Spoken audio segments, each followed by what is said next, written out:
Welcome to Finding Yourself with Christopher Dare, proudly sponsored by Lighthouse Coffee in Sparks, Nevada.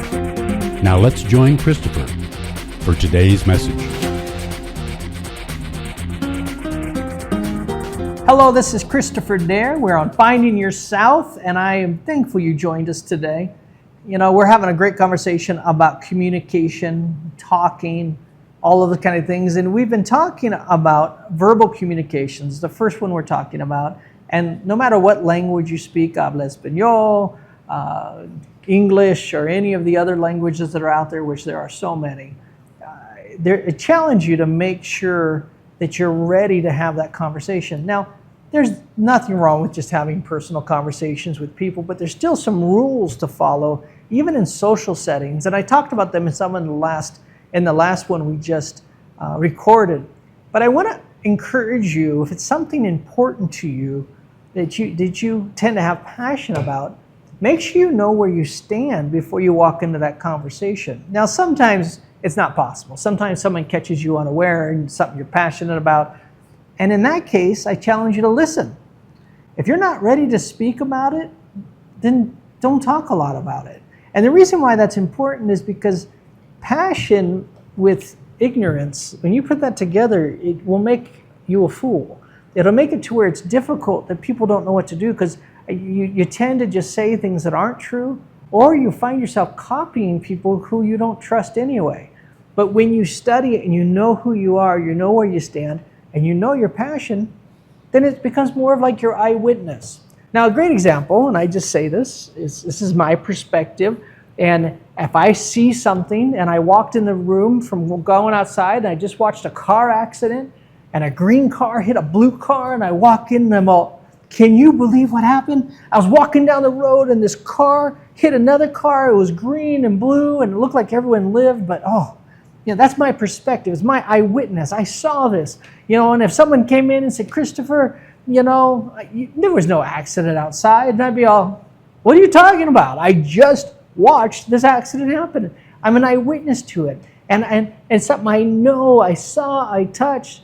So when you take the time to slow down, grab onto your passion, research it, know what's going on there, it's like you're walking in you're ready for that conversation. That doesn't mean you're there with necessarily some agenda to push it on somebody else, but you're able to share what you see. You're able to know what you believe.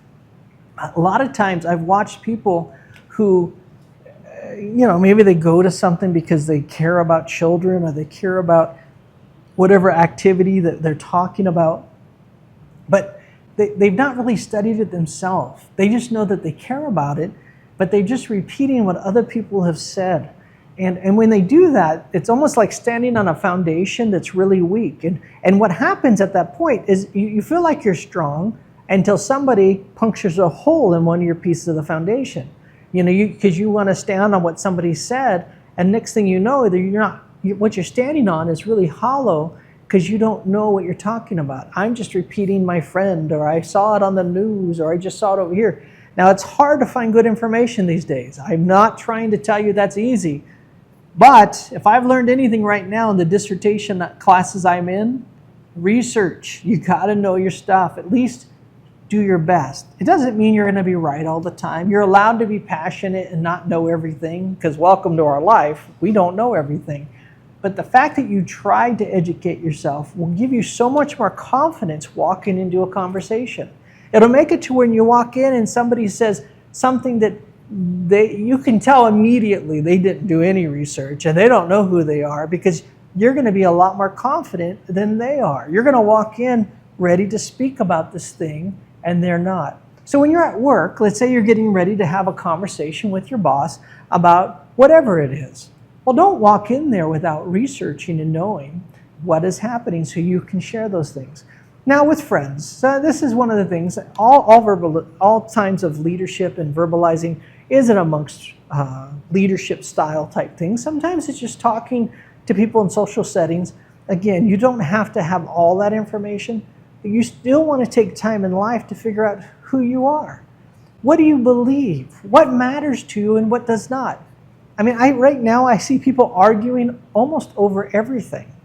And with that said, there's no way these people can be experts on all those things, and they can't even care about all those things. There's too many people arguing about stuff they don't know anything about. Part of it is this thing called the phone and the social media thing. I see people pop in their opinions all the time.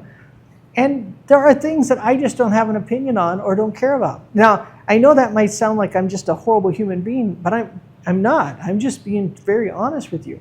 Part of the reason, matter of fact, my marriage works so well, I've been married 30-something years, 32 years and 2 weeks we get to celebrate. And part of the reason our marriage works so well is I know the things I don't care about. So my wife will come home and she'll say, I want to change out the curtains and put blue ones in. Guess what? This guy, I don't care. You can put blue ones in, green ones in. You can put one blue, one green. I actually will like it or think you're weird, but I don't care. It doesn't matter to me. But if you come and say, over here, there's something I care about, I've communicated that, then we're going to have a different conversation. And my wife and I have danced well enough together that I know the things she cares about. I know the things I care about. I know the things we both care about. Now, those are fun conversations. But I'll just tell you, as you go forward with friends and people, that's part of what you're learning. So when you're learning to communicate, you know what you care about. You've learned how to put that on the table. But then you start learning how to really share your heart with other people. You know, I've been around people who have a real strong passion. They've even taken the time to study it and know it. And we're sitting in a group setting, and next thing you know, we're not even talking about what they're talking about, but they have an agenda.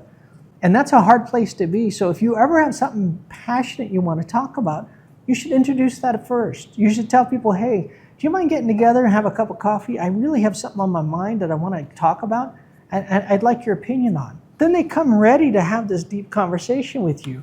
And that's okay. But if someone's coming together and they're just talking about this, and then all of a sudden, you know, we're talking on this level and your passion's at this level, that's a hard conversation to have as well. So you kind of got to be able to read the room. And our next conversation we have, in our next session, we're going to talk about nonverbal cues and some things to look at. But as you're learning to discuss things, you want to make sure on equal playing ground. And you can feel that right away when you're sitting there talking. But if you're passionate about something, research it, know who you are. You want to be able to have the confidence to speak.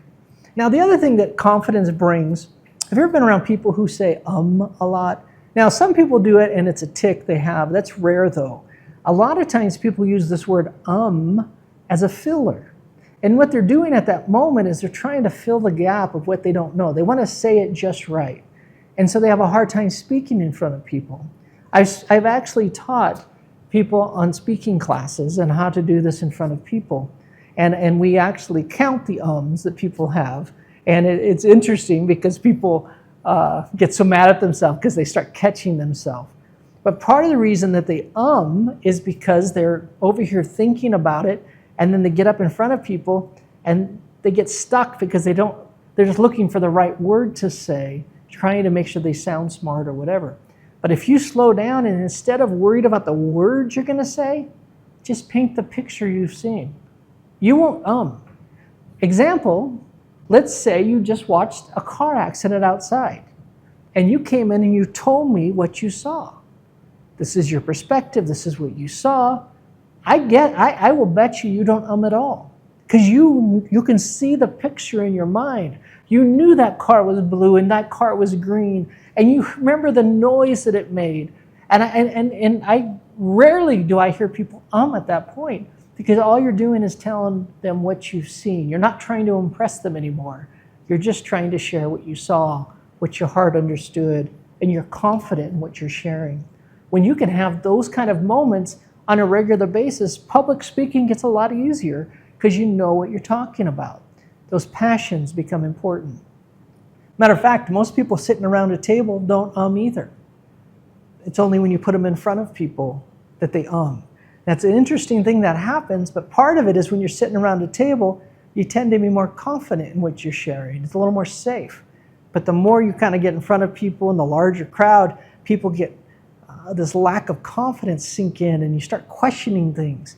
Well, instead in that moment of trying to impress anybody, just tell them the picture you've seen. Paint the picture for them.